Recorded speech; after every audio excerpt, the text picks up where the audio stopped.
ꯑꯍꯥꯟꯕ ꯃꯛꯇꯗ ꯁꯦꯅꯦꯜ ꯑꯁꯤꯒꯤ ꯃꯥꯏꯀꯩꯗꯒꯤ ꯃꯌꯥꯝꯕꯨ ꯇꯔꯥꯝꯅ ꯑꯣꯛꯆꯕꯒ ꯂꯣꯏꯅꯅ ꯏꯀꯣꯛꯅꯣꯅ ꯈꯨꯔꯨꯝꯖꯔꯤ꯫ ꯃꯌꯥꯝꯒꯤꯗꯃꯛꯇ ꯉꯁꯤꯁꯨ ꯅꯨꯡꯉꯥꯏꯔꯕ ꯐꯨꯡꯒꯥ ꯋꯥꯔꯤ ꯑꯃ ꯄꯨꯗꯨꯅ ꯂꯥꯛꯆꯔꯤ꯫ ꯋꯥꯔꯤ ꯑꯁꯤꯒꯤ ꯃꯃꯤꯡꯅ ꯃꯅꯦꯝꯄꯣꯛ ꯐꯠꯇꯕꯤ꯫ ꯋꯥꯔꯤ ꯑꯁꯤꯕꯨ ꯏꯕꯤꯔꯛꯄꯅ ꯃꯤꯅꯥ ꯊꯥꯡꯒ꯫ ꯍꯧꯖꯤꯛ ꯃꯌꯥꯝꯒꯤ ꯃꯐꯝꯗ ꯋꯥꯔꯤ ꯑꯁꯤ ꯈꯨꯗꯣꯜ ꯇꯝꯖꯔꯛꯂꯒꯦ, ꯃꯌꯥꯝ ꯄꯨꯟꯅ ꯇꯥꯃꯤꯟꯅꯔꯁꯤ꯫ ꯂꯥꯡꯂꯦꯟ ꯁꯥꯒꯩ ꯑꯗꯨꯒꯤ ꯃꯧꯅꯤ꯫ ꯃꯕꯨꯛ ꯃꯄꯥꯎ ꯌꯥꯝꯅ ꯐꯩ, ꯍꯧꯅ ꯂꯣꯟꯆꯠ ꯍꯥꯏꯔꯤ ꯑꯗꯨꯛꯀꯤ ꯃꯇꯤꯛ ꯈꯪꯉꯤ꯫ ꯃꯥꯒꯤ ꯄꯨꯟꯁꯤꯒꯤ ꯃꯔꯥꯏꯕꯛ ꯊꯤꯕ ꯍꯥꯏꯕꯕꯨ ꯃꯥꯅ ꯄꯨꯡꯀꯛ ꯆꯥꯎꯔꯛꯄ ꯃꯇꯝ ꯑꯗꯨꯗ ꯃꯥꯒꯤ ꯃꯃꯥ ꯃꯄꯥ ꯑꯅꯤꯃꯛ ꯀꯔꯤꯒꯨꯝꯕ ꯇꯝꯊꯤꯕ ꯊꯧꯗꯣꯛ ꯑꯃꯗꯒꯤ ꯂꯩꯈꯤꯗꯦ꯫ ꯂꯥꯡꯂꯦꯟ ꯑꯌꯨꯛ ꯉꯟꯇꯥꯅ ꯍꯧꯒꯠꯇꯨꯅ ꯋꯥꯏꯁꯤꯠ ꯋꯥꯏꯔꯝ ꯇꯧꯔꯝꯃꯤ꯫ ꯃꯇꯥꯡ ꯑꯁꯤꯗ ꯃꯥꯒꯤ ꯃꯅꯦꯝ ꯀꯕꯣꯛꯂꯩꯗꯨ ꯇꯨꯝꯕ ꯍꯧꯒꯠꯇꯨꯅ ꯍꯛꯀꯥꯝ ꯋꯥ ꯋꯥ ꯆꯟꯗꯨꯅ ꯃꯄꯥꯜꯗ ꯍꯦꯛ ꯊꯣꯛꯂꯛꯏ꯫ ꯂꯥꯡꯂꯦꯟ ꯃꯅꯦꯝꯅ ꯌꯥꯍꯧꯗꯨꯅ ꯊꯣꯛꯂꯛꯂꯤꯕꯗꯨ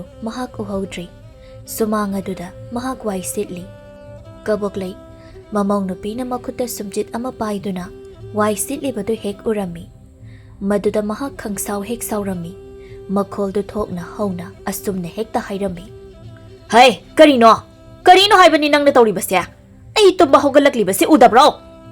ꯂꯥꯡꯂꯦꯟ ꯃꯃꯥꯒꯤ ꯃꯈꯣꯜ ꯑꯗꯨ ꯇꯥꯕꯗ ꯃꯍꯥꯛ ꯈꯪꯄ꯭ꯔꯦꯛ ꯈꯪꯉꯤ꯫ ꯃꯈꯨꯠꯇ ꯄꯥꯏꯔꯤꯕ ꯁꯨꯝꯆꯤꯠꯇꯨ ꯃꯇꯨꯡꯗ ꯁꯠ ꯂꯣꯠꯁꯤꯟꯈꯤ꯫ ꯑꯗꯨꯒ ꯍꯥꯏ, "ꯏꯃꯥ, ꯅꯃꯧ ꯎꯖꯍꯧꯗ꯭ꯔꯦ." "ꯀꯔꯤꯒꯤ ꯎꯗꯕꯅꯣ? ꯑꯁꯨꯛ ꯆꯥꯎꯕ ꯑꯩ ꯑꯃ ꯌꯥꯍꯧꯗꯨꯅ ꯊꯣꯛꯂꯛꯂꯤꯕꯁꯤ ꯀꯔꯤꯒꯤ ꯎꯗꯦ? ꯅꯃꯤꯠ ꯑꯗꯨꯕꯨ ꯂꯧꯇꯥꯡ ꯇꯥꯡꯕ꯭ꯔꯅꯦꯍꯦ?" ꯂꯥꯡꯂꯦꯟ ꯇꯨꯃꯤꯟꯅ ꯂꯩ꯫ ꯀꯕꯣꯛꯂꯩꯅ ꯋꯥ ꯃꯈꯥ ꯇꯥꯔꯛꯏ꯫ "ꯑꯁꯨꯛ ꯌꯥꯝꯅ ꯉꯥꯡꯅꯕ ꯅꯨꯄꯤ ꯑꯁꯤꯕꯨ ꯀꯔꯤꯅꯣ? ꯍꯩ, ꯅꯪꯅ ꯌꯨꯝ ꯑꯁꯤꯗ ꯂꯩꯕꯤꯔꯅꯣ ꯍꯥꯏꯅ ꯑꯩꯅ ꯍꯥꯏꯕ ꯅꯠꯇ꯭ꯔꯣ? ꯅꯃꯥꯏ ꯑꯗꯨꯁꯨ ꯏꯀꯥꯏꯕ ꯀꯔꯤꯁꯨ ꯈꯪꯗꯦꯅꯦꯍꯦ! ꯍꯩ, ꯃꯥꯏꯊꯥꯕꯤ! ꯃꯥꯏꯊꯥꯕꯤ ꯍꯥꯏꯔꯤꯁꯤꯅꯤ." "ꯏꯃꯥ, ꯅꯃꯧꯅ ꯂꯥꯟꯈ꯭ꯔꯕꯁꯨ ꯉꯥꯛꯄꯤꯌꯨ." "ꯅꯪꯅ ꯌꯨꯝ ꯑꯁꯤꯗ ꯍꯦꯛ ꯂꯥꯛꯈꯤꯕ ꯅꯨꯃꯤꯠ ꯑꯗꯨꯗꯒꯤ ꯏꯃꯨꯡ ꯑꯁꯤ ꯀꯔꯤꯅꯣꯃ ꯇꯧꯔꯕꯅꯤ꯫ ꯂꯨꯍꯣꯡꯂꯤꯅꯦꯅ ꯇꯧꯔꯤꯁꯦ ꯅꯄꯥꯝꯗꯒꯤ ꯁꯅꯥ ꯃꯆꯦꯠ ꯑꯃꯠꯇ ꯍꯥꯞꯄꯤꯔꯛꯄꯁꯨ ꯅꯠꯇꯦ꯫ ꯅꯃꯥꯏꯗꯨꯕꯨ ꯏꯀꯥꯏꯗꯕ꯭ꯔꯅꯦꯍꯦ?"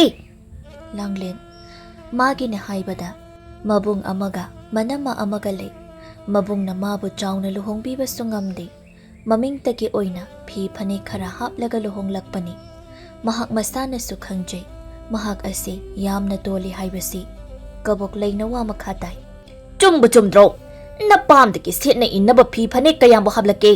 ꯁꯥꯒꯩ ꯑꯁꯤꯒꯤ ꯏꯖꯠ ꯄꯨꯝꯕ ꯅꯪꯅ ꯂꯣꯏꯅ ꯃꯌꯦꯡ ꯇꯥꯍꯜꯂꯕꯅꯤ꯫ ꯅꯪꯁꯤ ꯌꯥꯝꯅ ꯐꯠꯇꯕ ꯅꯨꯄꯤꯅꯤꯅꯦ."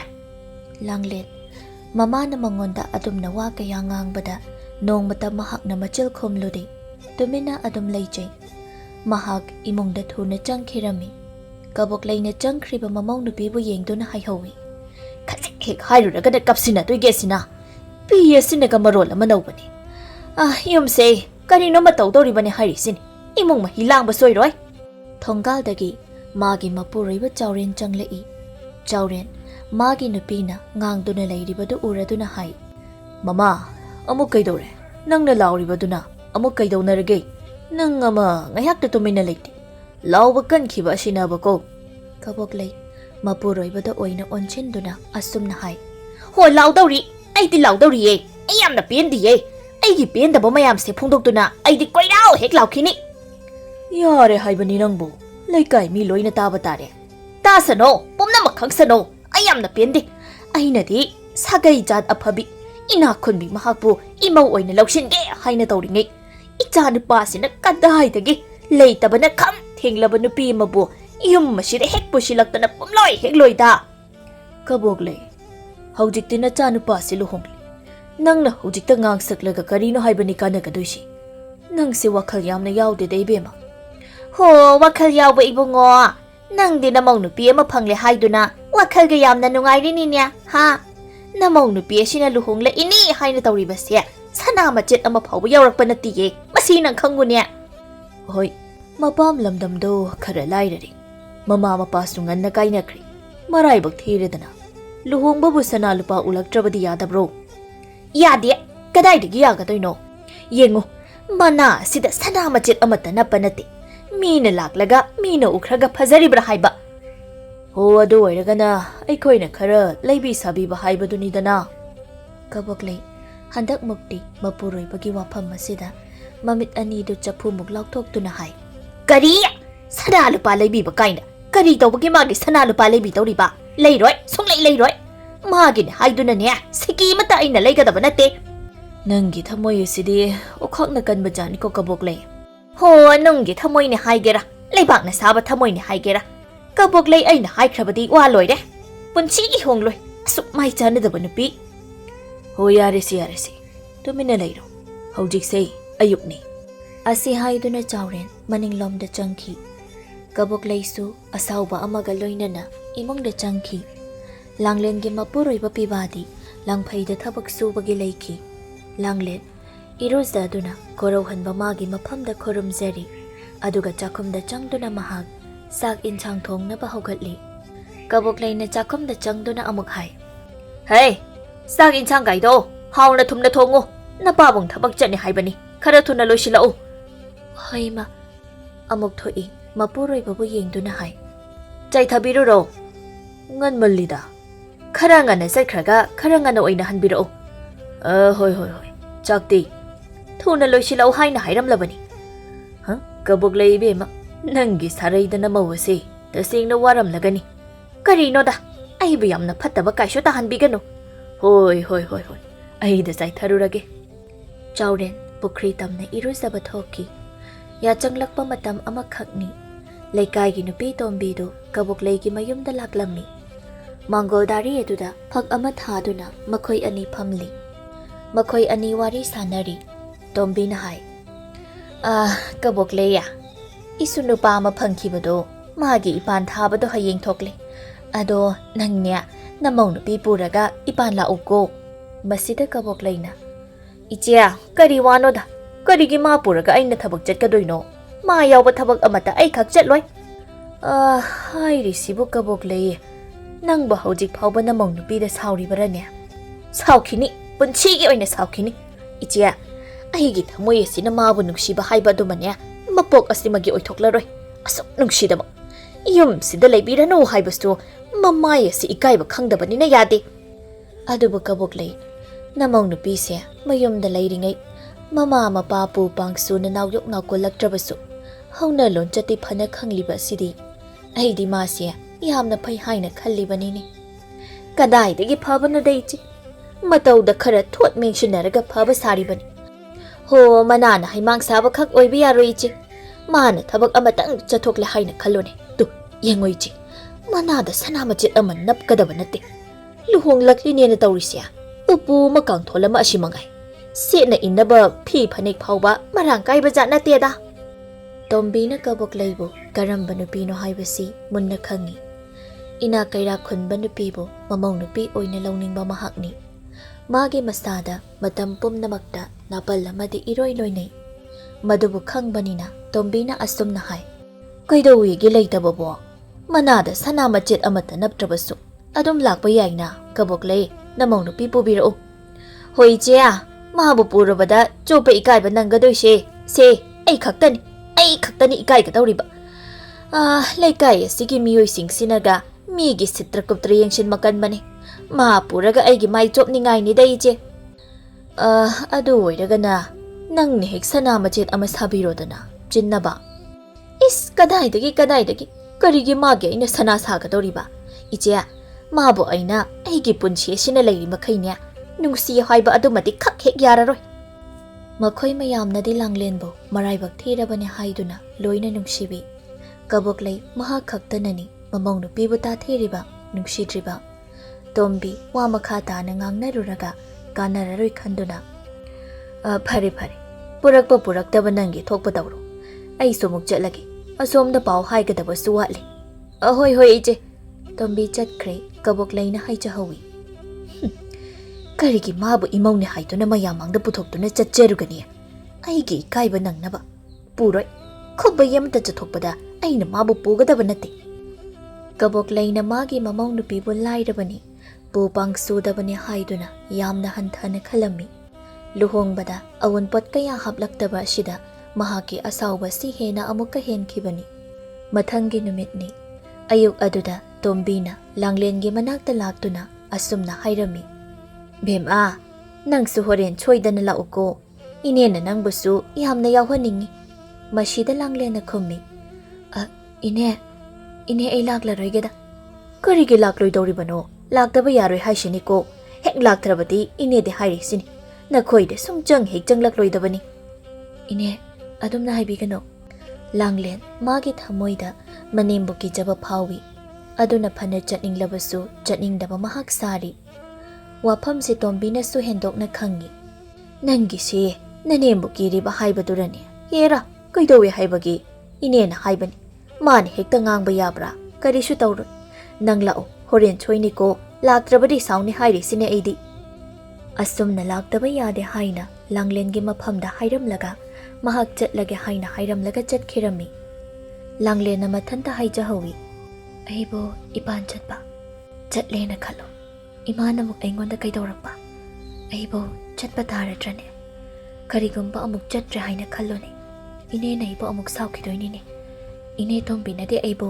ꯑꯁꯦꯡꯕ ꯃꯃꯧꯗꯧꯅ ꯂꯨꯅ ꯆꯥꯟꯅ ꯇꯧꯕꯤꯔꯤ ꯑꯁꯨꯝꯅ ꯈꯟꯕ ꯌꯥꯕ ꯋꯥꯈꯜ ꯈꯜꯂꯕ ꯇꯨꯡꯗ ꯏꯄꯥꯟ ꯊꯥꯕꯒꯤ ꯊꯧꯔꯝ ꯑꯗꯨ ꯆꯠꯂꯒꯦ ꯍꯥꯏꯅ ꯈꯟꯈꯤꯔꯝꯃꯤ ꯑꯁꯨꯝ ꯇꯧꯅ ꯅꯨꯡꯊꯤꯜꯒꯤ ꯃꯇꯝ ꯑꯣꯏꯔꯛꯂꯤ ꯃꯇꯝ ꯑꯁꯤꯗ ꯀꯕꯣꯛꯂꯩ ꯏꯄꯥꯟ ꯊꯥꯕꯒꯤ ꯊꯧꯔꯝ ꯑꯗꯨ ꯆꯠꯅꯕ ꯍꯥꯏꯗꯨꯅ ꯃꯀꯦ ꯁꯦꯝꯕ ꯍꯧꯏ ꯀꯦꯕ ꯃꯧꯕ ꯄꯥꯝꯖꯈ꯭ꯔꯕ ꯃꯍꯥꯛꯅꯤ ꯃꯥꯡꯒꯣꯜ ꯑꯗꯨꯗ ꯐꯝꯗꯨꯅ ꯁꯒꯦꯡ ꯃꯤꯡꯁꯦꯜ ꯑꯗꯨꯅ ꯑꯣꯏꯅ ꯄꯥꯏ ꯃꯈꯨꯠ ꯌꯦꯠ ꯑꯗꯨꯅ ꯃꯃꯥꯏ ꯃꯃꯤꯠ ꯑꯗꯨꯗ ꯀꯔꯤ ꯀꯔꯤꯅꯣ ꯄꯥꯏꯗꯨꯅ ꯌꯦꯛꯁꯤꯟ ꯇꯩꯁꯤꯜꯂꯤ ꯃꯊꯟꯇ ꯅꯣꯛꯐꯦꯠꯁꯨ ꯇꯧꯖꯩ ꯑꯗꯨꯒ ꯃꯆꯨꯜꯗ ꯏꯁꯩꯁꯨ ꯉꯪꯖꯩ ꯍꯥꯏꯖꯩ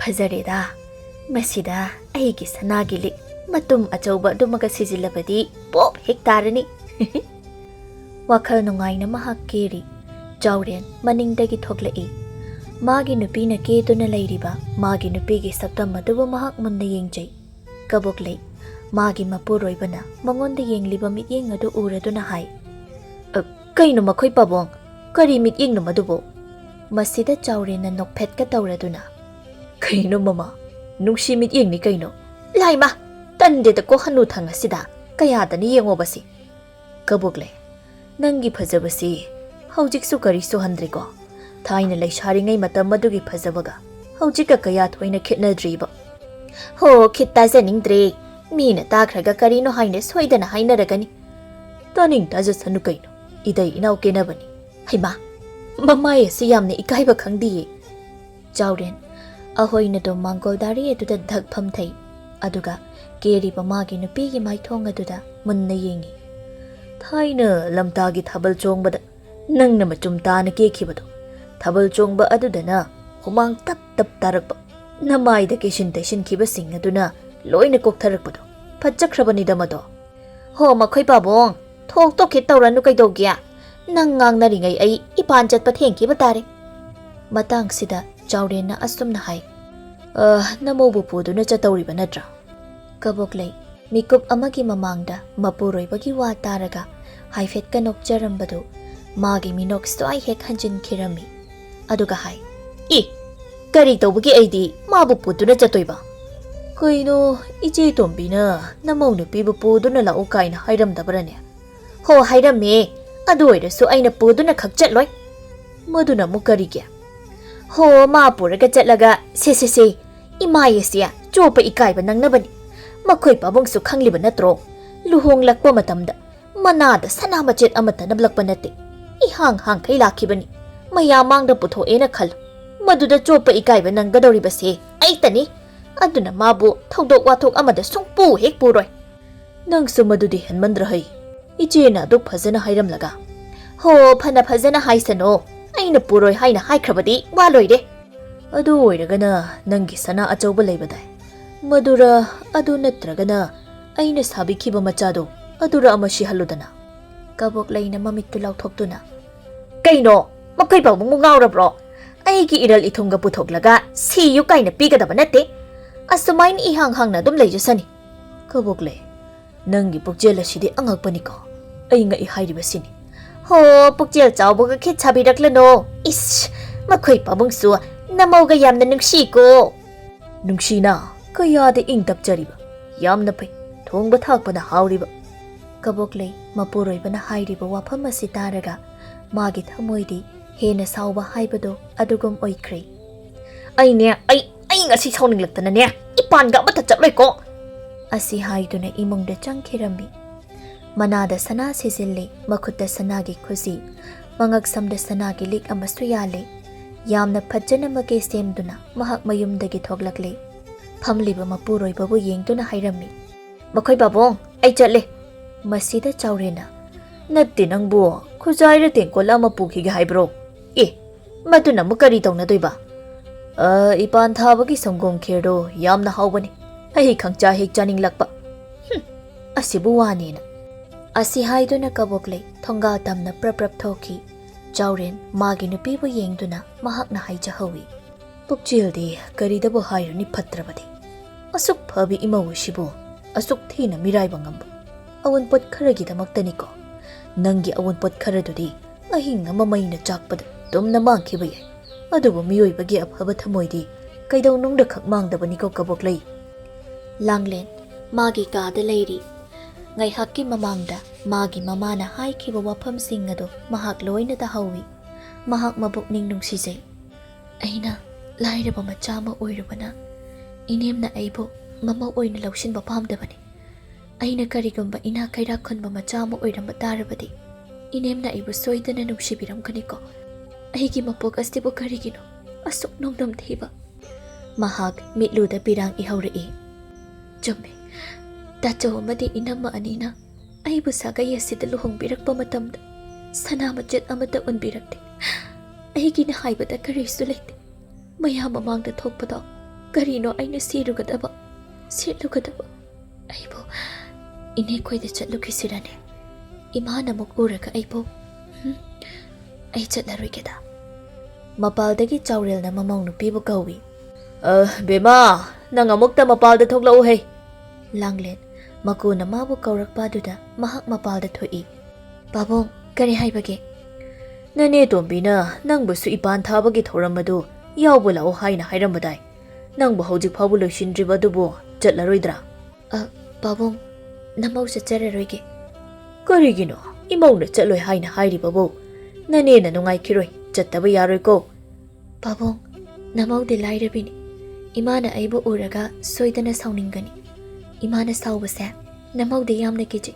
Babong aduna namau chachareroige. Iku leiribasidi chatlo chattaba yaroi. Nanemna hekta lam henba yabra. Nanedo nangna chatpidrabadi soidana mabukni nungai kiroi. Babong ai nangi sanalupa sinaba yanaba amata leitrabasu icham chamna karisu sidana chalo. Araiba makoigi matau leitaba ikhoina tamba khak yade ko. Asumna chaurelna mamong nupibu ipan thabadu chatnaba wakanna hairami. Langlen makuna adumna hairabada hoi hairi. Imongda changduna mahak mapi marol sechin bahawi.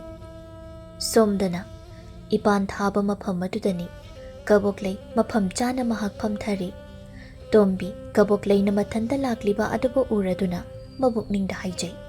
Inguni masigi kaboklei haibi nupi sina tawraklibasi. Mamong nupi adubo namdani hek puraktraba mali. Mahagi pukjela sidiba ko angakpani. Imaw langlen dubo laklaroidaba jalane. Thonggalduda lakpa jala haina amuk yengi adubo lakpa ude. Kaboklei na phamliba mapadugi nakalda ayingbigi mani mamaw anido hek phamthari. Ayingbi magi mamong nupi thababu pudo na lai. Thaba masa pumba sana lupa na yomi. Masakso ngawrok ngaw na yam na phajay. Kaboklay na madubo hek uy mabukning da haijay. Migi na kayata na yengun. Manasya sana ni hekta yantay hayba. Yengun likay si achawba likpang. Migi na amok toyba. Aduga ikoy ginakaday. Ayigi mapuksya. Uthokpa nida ko. Ayingbi na kaboklay bu yengdo na hayri. Hayma kaboklay nang suphamlamida na. Hoy phamli nathantaro namong nupiga puraktaro nangbo. Kaboklei puraktre haina khumlurabadi phajadre haina khanduna asumna oina khummi. Imong nupido masangamde haiduna yumda lehauraba. Tu sina aigi imong nupiduni masaka phachakhraba. Kaboklei khumda yadabagi mawong amada. Hoy phajaye. Sumdauba. Mapa maduna ka ina kaira khunbani. Amok toiba. Ulakliba awun pot mayam asina. Aikoigi hana saduna laiba yumdo. Aduda imaw nupigi awun pot chingdo thamba chandraduna makha thangba aduda sangtap macha matap tharaga thamlibane haiba kaboklei. Kaboklei ayingbina hairiba wafam adubu tabada magi thamoidu sauningbana loiri machilda haijai kari thui haiduna haijaba sari laiba onthokna yengjani khidreda mamau nupisia ina kaira khunba machane haiduna gap kaisu tawjariba mali ayingbina wa makhamuk tari aigidi ijaningol amate yaujabassu natedo aine imaushi kayada luna tawriba sanaga mayama masari potnida Kaboklei madi tasingna ayingbina hairiba wafamdu taningdri taduna leiba ngambagi wangma lankri tanja asidani Kaboklei ni hek thongala domda yengthoklui maduda magi mamau nupi langlena ichamchama phizol ama settuna mana mangaksam maduna ihang hang ni hek changlaklibadu urami maduda mabukningda haijai karino mana tawraklibasina aina lakpa yaroi haina hairamlaga kadumdagino mana muk phaujilaklibasina yengmani sietli illiba phi phanek asisu jutjaba amatta natene ainadi nahauri haina hairi ai mayang mamangdane soitana chopatari mushi khangniba taba makai phudrabadi yaroi dori aibu mayamangda chophanba sineba mana yamna pamlibasi adu wedi nang Kaboklei madi mamau nupi adubu ubada hena sauri mayamangda chopatare haina khanduna mahak phuk haugatli matang adu chana tombi suma baldi hek thoklai Kaboklei na haugattuna thongala domda yamna phingna thokriba adubu mahakna ui Kaboklei na muk thongal thokriba sina karigina mabu mayumda hallaba chalane haifet chepthaduna yengluba matamda Kaboklei na magi mamau nupibu makhudang paiduna chingkriba adu hek urami karino mana tawriba sibo yamna phattaba nupi oiba chani komase mahakna asumna haijai Kaboklei na mamau nupigi makhudang do paiduna chingi aduga hai nangonda kanana mafam asida lau hai aina nang mafam asida lakpa yaroi haina haiba natra nangi se aibu usitribra nang yumdi yokhisan ai kanano haibase mayek sengna khanghange nang ima pabung na chatlo haiba karigi pabung na chatlo haiba aina yade hairabadi tokkadabani karigi aigi mayukta thabak tawba nang law nang asi haiduna chingi langlena ima namauba mukta law haibani he Kaboklei na mamau nupigi makhudang paiduna mayum tamna chingi mayum hek yawbagani mana hai sietliba na phiduga kanana nangonda law haina haibage migi na amuk toiba shana lupani yomdun lakliba aduga nangna sida nanada sanhamachet amata naptana lakliba asi haiduna makhubak aduna mamau nupigi manangan aduda dam phuthai chaurena hai nupi nangna tawribase karino ho yengo masigi phibam asida maya marak aduda laklibani magi se aibu maya mamangda chopnaba siliba natro chaurena hai aina namong nupi sibu chalu so haina thakibani makhoi pabung ngawbra haibani yari toklo ima oibema nang imungda changjaru langlen imungda changkhirami chaurena magi nupibu yengtuna hai Kaboklei nangi pukjel do pikmaliko kharasu phaba tam ho pharu ye mapok asimagi aigi pukti pharu ye makhoi pabung na namong nupibu nungsiba luna chana tawbado papa khak thokpiganu nangi na sada laire ina khunba haina matam pumbada khairibado madu yamna lali amukta madu hana thuna thado laire ba imawa mafangdana ho aigi punchi se yamna nungaire chupa ikai ba nangadaba yamna wali hairiba sin asi haiduna mahak imungda changkhirami chaurena onthokna ngangdaba wadawrida aibu karam haina magi pukjel asibu semdoklesige asum tauna numit kharani ama haujin khirami Kaboklei na magi mamau nupibu ta thiba adumadi haujik phawba leptri chayol amagi matam haujin khraba matamni nongma numit amani numidang wairamni Kaboklei na magi mapuroibada yengduna hai makhoi babong aine awangi ayingbi hoida amukta chalukhige karigino ne hawai maru khara thanaba lawge haina aina hairambani ado amukta lawruge hayeng ingkholda thage hoi lawru nganna halu Kaboklei mayumdagi thokri ayingbigi mayum tamna mahak chatli ayingbigi mayum adu yauraduna thongal aduda khara changshilli khara hek changshinbaga lawnabagi khonjel ama tari maduda mangak adu thangatuna yum adomda yenglui mangol adudani ꯑꯌꯤꯡꯕꯤꯕꯨ ꯃꯥꯒꯤ ꯃꯃꯧ ꯅꯨꯄꯤ ꯊꯕꯥꯅ ꯃꯁꯝ ꯑꯗꯨ ꯐꯣꯏꯔꯤ꯫ ꯊꯕꯥꯅ ꯍꯥꯏ, ꯑꯗꯨꯅꯤ ꯑꯩꯒꯤ ꯈꯣꯡꯊꯥꯡꯗ ꯌꯦꯡꯁꯤꯟꯗꯨꯅ ꯑꯗꯨꯝ ꯂꯩꯔꯕꯗꯤ ꯑꯍꯜ ꯍꯥꯏꯕ ꯂꯩꯇꯦ, ꯅꯁꯝ ꯑꯗꯨ ꯍꯦꯛꯇ ꯐꯣꯏꯒꯗꯕꯅꯤ꯫ ꯑꯌꯤꯡꯕꯤꯅ ꯀꯞꯇꯨꯅ, ꯏꯃꯧ ꯏꯕꯦꯝꯃ, ꯏꯃꯥ ꯂꯥꯜꯂꯦ, ꯏꯃꯥꯒꯤ ꯁꯝ ꯐꯣꯏꯔꯤꯕꯁꯦ ꯑꯃꯨꯛꯇ ꯊꯥꯗꯣꯛꯎꯅꯦ꯫ ꯍꯥꯏꯌꯨ, ꯃꯇꯨꯡꯗ ꯇꯧꯈꯤꯗ꯭ꯔꯥ? ꯍꯥꯏꯌꯣ, ꯇꯧꯈꯤꯗ꯭ꯔꯣ? ꯏꯃꯥ ꯇꯧꯖꯔꯔꯣꯏ, ꯏꯃꯥ ꯃꯇꯨꯡꯗ ꯑꯃꯨꯛ ꯍꯟꯅ ꯇꯧꯖꯔꯔꯣꯏꯌꯦ꯫ ꯀꯕꯣꯛꯂꯩ ꯊꯕꯥꯅ ꯃꯅꯦꯝꯕꯨ ꯃꯁꯝ ꯐꯣꯏꯕꯗꯨꯕꯨ ꯎꯕꯗ ꯃꯈꯨꯠ ꯑꯗꯨꯅ ꯃꯥꯒꯤ ꯃꯀꯣꯛ ꯑꯗꯨꯗ ꯃꯊꯟꯇ ꯄꯥꯏꯖꯩ꯫ ꯃꯇꯧ ꯑꯗꯨꯕꯨ ꯎꯕꯗ ꯃꯍꯥꯛ ꯋꯥꯈꯜ ꯑꯃ ꯈꯜꯂꯛꯏ꯫ ꯃꯥꯒꯤ ꯃꯃꯤꯠꯇ ꯃꯥꯒꯤ ꯃꯃꯧ ꯅꯨꯄꯤ ꯑꯗꯨꯕꯨ ꯁꯪꯁꯪ ꯎꯔꯛꯏ꯫ ꯈꯜꯂꯛꯏ, ꯑꯌꯦꯡꯕꯤꯒꯤ ꯃꯃꯧꯅ ꯃꯥꯕꯨ ꯃꯁꯝ ꯐꯣꯏꯔꯕ, ꯏꯅꯥ ꯀꯩꯔꯥꯛ ꯈꯨꯟꯕ ꯃꯆꯥꯅꯤ ꯍꯥꯏꯗꯨꯅ ꯀꯌꯥꯗ ꯒꯞ ꯇꯧꯈ꯭ꯔꯤꯕꯅꯣ?